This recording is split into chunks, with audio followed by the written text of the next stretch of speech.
pecador, ese es quien era yo, miserable y perdido, sin ninguna dirección.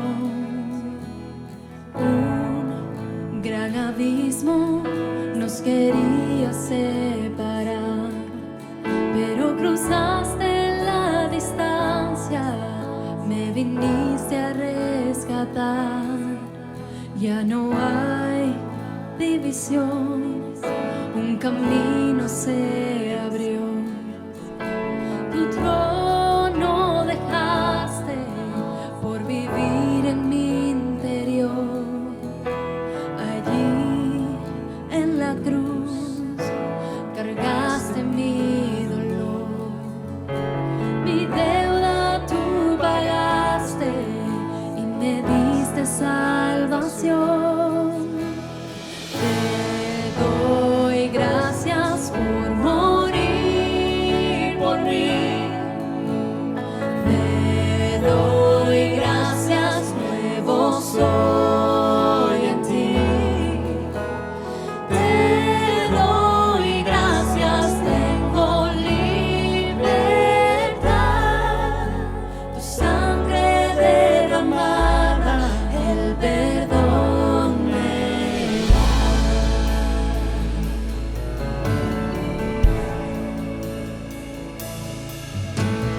En mi lugar, tu cuerpo herido fue. A la muerte derrotaste, te levantaste con poder. Ya no hay aguijón, la vida triunfó.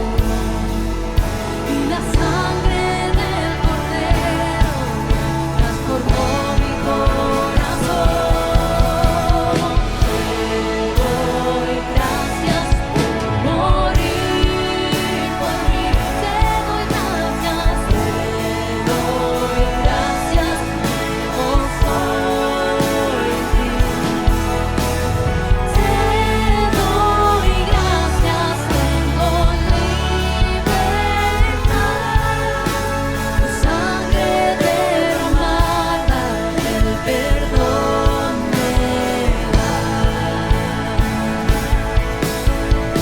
Nada se compara al poder que hay en la sangre de Jesús.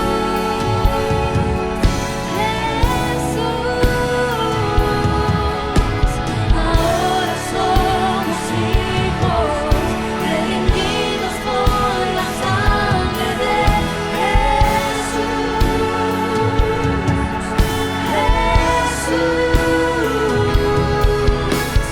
Nada se compara al poder que hay en la sangre de Jesús.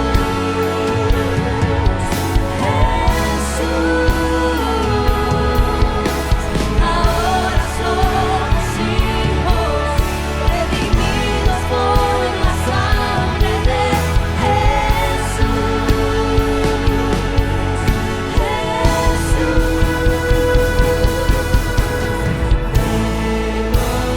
Gracias por morir por mí. Te doy gracias, nuevo soy. Te doy gracias, tengo libertad.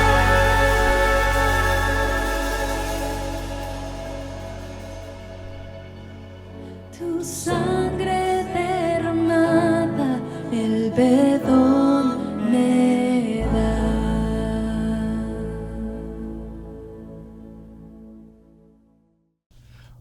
Hola, ¿qué tal? Mi nombre es Rolando Castro. Yo soy miembro de Somos Iglesia Beaufort y el pastor me ha pedido y me ha dado el privilegio de poder predicar la palabra de Dios para ustedes este día. Así que quiero empezar con una oración. Acompáñenme, por favor. Padre, gracias por permitirnos un domingo más, Señor, estar en tu presencia. Gracias por cada persona que está al otro lado de la pantalla. Señor, bendice sus vidas, bendice sus familias, sus ministerios, Señor. Y Padre, gracias por tu palabra, la cual vamos a predicar el día de hoy, Señor, en el nombre de Jesús. Amén.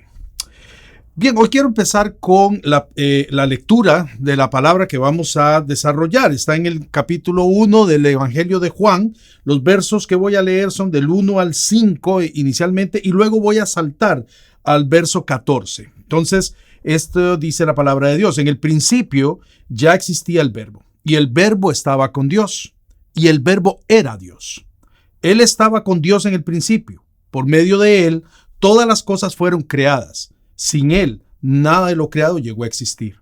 En él estaba la vida, y la vida era la luz de la humanidad. Esta luz resplandece en la oscuridad, y la oscuridad no ha podido apagarla. Y el verso 14 dice, y el verbo se hizo hombre, y habitó entre nosotros, y contemplamos su gloria, la gloria que corresponde al Hijo único del Padre, lleno de gracia y de verdad. Muy bien. El Evangelio de Juan empieza como lo hace el libro de Génesis. Esto no es casual, hermanos. Lo que Juan, inspirado por el Espíritu Santo, está haciendo es básicamente llamando la atención del lector hacia el tema que desea desarrollar a lo largo de todo el libro, y que es la respuesta a una sola pregunta: ¿quién es y qué es Jesús de Nazaret? Pero la forma en que está redactado este verso hace una clara diferencia con el primer verso de la Biblia. Aquí, por ejemplo, se dice que el verbo ya existía, ya era. Es decir, Juan va a hablar de algo diferente a la creación. Génesis dice que en el principio Dios creó los cielos y la tierra. Pero con esta frase del verso 1, Juan afirma que lo que él llama el verbo no fue parte de esa creación, sino que es anterior a ella. Este verbo es preexistente, no creado, y esto es un detalle que tenemos que tener muy en cuenta. ¿Por qué verbo? ¿Por qué le llama verbo? ¿A qué se está refiriendo Juan con verbo y por qué utiliza esta palabra en concreto? La palabra griega para verbo es logos. Esto se entendía como palabra, pero iba más allá de la simple palabra hablada o escrita. El logos incluye la palabra hablada o escrita, pero también es aquella que permanece en la mente, la idea original de la cual surge la palabra hablada. Esto es, hermanos, muy importante para entender lo que sigue. Los griegos y los hebreos creían que había una razón universal, una especie de inteligencia detrás del orden del universo. Pero para los griegos, esa razón era completamente impersonal, no era una persona. Era simplemente una especie de inteligencia cósmica. Para los hebreos, esa razón universal era la sabiduría de Dios, su revelación, su naturaleza, carácter, su amor, sus caminos, en otras palabras, todo lo que Él comunica.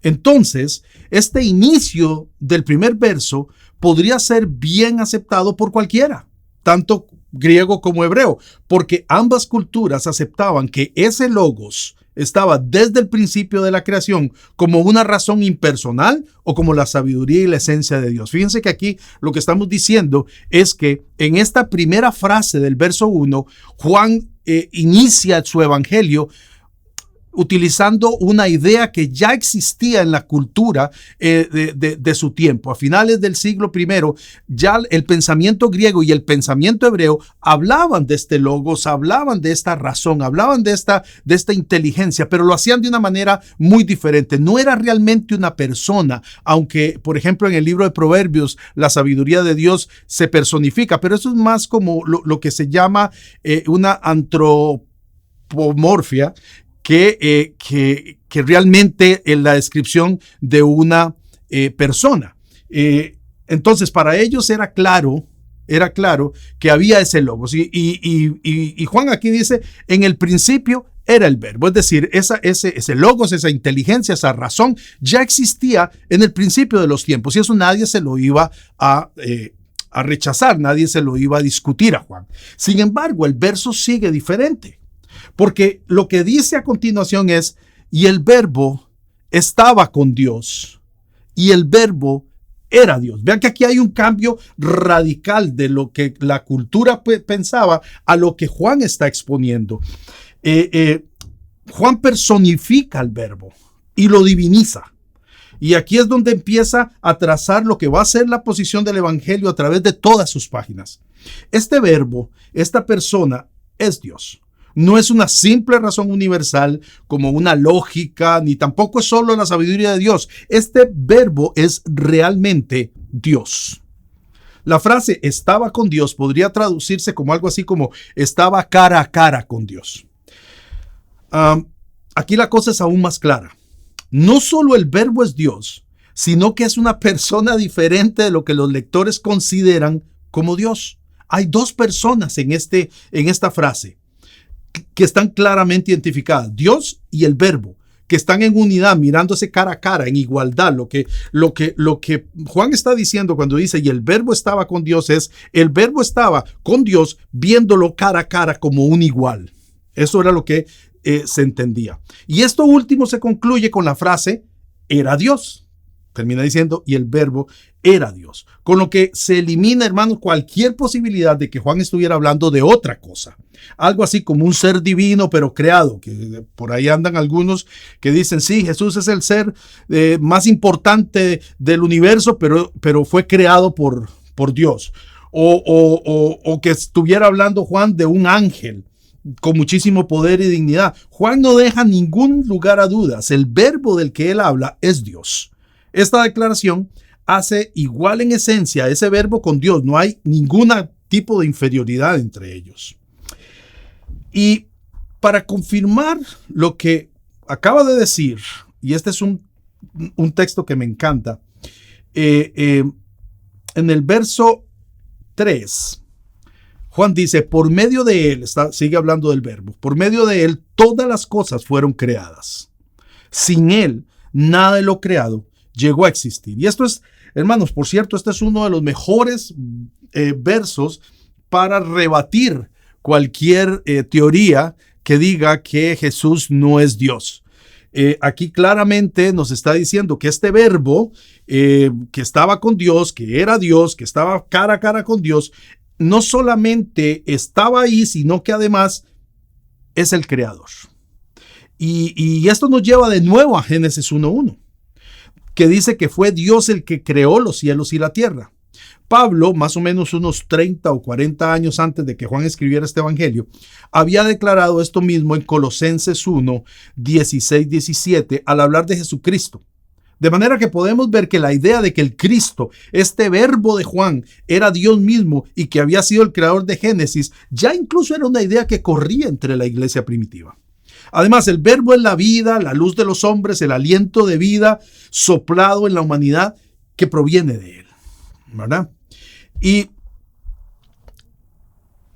esta presentación del verbo, toda esta presentación que hace Juan de este ser divino al que él llama el verbo, nos lleva al verso 14, que es básicamente de lo que queremos hablar el día de hoy.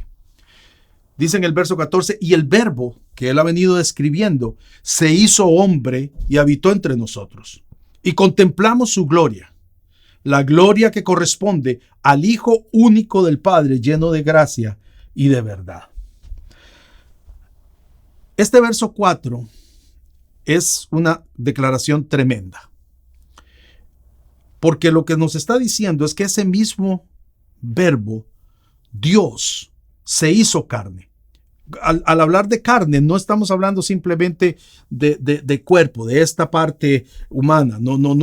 Piensen ustedes por un momento que el pensamiento hebreo no hacía diferencia como lo hacían de pronto los griegos, que decían que una cosa era el alma y otra cosa era la carne, el cuerpo. Para el pensamiento hebreo, y eso está, así es como lo ve la Biblia, nosotros somos una sola unidad. De manera que cuando Juan dice que el verbo se hizo carne, en realidad lo que está diciendo es que asumió la forma de un ser humano, se hizo ser humano y habitó entre nosotros, entre la humanidad. El texto original dice algo así como que puso su tienda entre nosotros, su tabernáculo, haciendo mención del campamento de Israel durante el tiempo de la peregrinación en el desierto y de la conquista de la tierra prometida. Ellos tenían un campamento donde todos los israelitas vivían en tiendas, y en el centro del campamento había un tabernáculo que era donde la presencia de Dios estaba en medio de su pueblo. Lo que Juan está diciendo es que básicamente este verbo hace exactamente lo mismo. Viene y se convierte en un ser humano para vivir entre nosotros, para habitar entre su pueblo, ¿verdad? 700 años antes, el profeta Isaías había profetizado esto cuando dijo que Dios daría una señal. El profeta dice al rey Acaz, le dice, la joven, esto significa la muchacha que aún no se ha casado. En otras palabras, la virgen. No es exactamente la virgen, pero es una muchacha que está en edad de casarse, pero que no se ha casado. Que la joven concebiría y daría a luz un hijo, el cual recibiría el nombre de Emanuel. Aquí la palabra Emanuel en realidad no es un nombre propio como lo entendemos hoy en día nosotros. Yo tengo amigos que se llaman Emanuel, ¿verdad? Pero el significado de esta palabra no es un nombre propio. En realidad, Emanuel es mucho más que un nombre, y lo que significa es una declaración teológica que anunciaba el plan de Dios. Significa Dios entre nosotros. Eso es lo que Emanuel significa. Es decir, que desde 700 años antes ya había un mensaje claro de que Dios mismo se encarnaría y viviría como un ser humano más en la tierra. Esto, hermanos, es luego confirmado por el Nuevo Testamento en el capítulo 1, versos 22 y 23 del Evangelio de Mateo. Por cierto, Mateo dice esto para que se cumpliera lo dicho por el profeta, y cita la profecía de Isaías sobre el Emanuel. Sabemos que el niño que nació, ese niño que se anunciaba, ese niño que venía, es Dios mismo. No solo por estos textos, sino por otra profecía de Isaías en el capítulo 9, en la que entre los nombres que se le van a dar al niño están Dios fuerte y Padre eterno.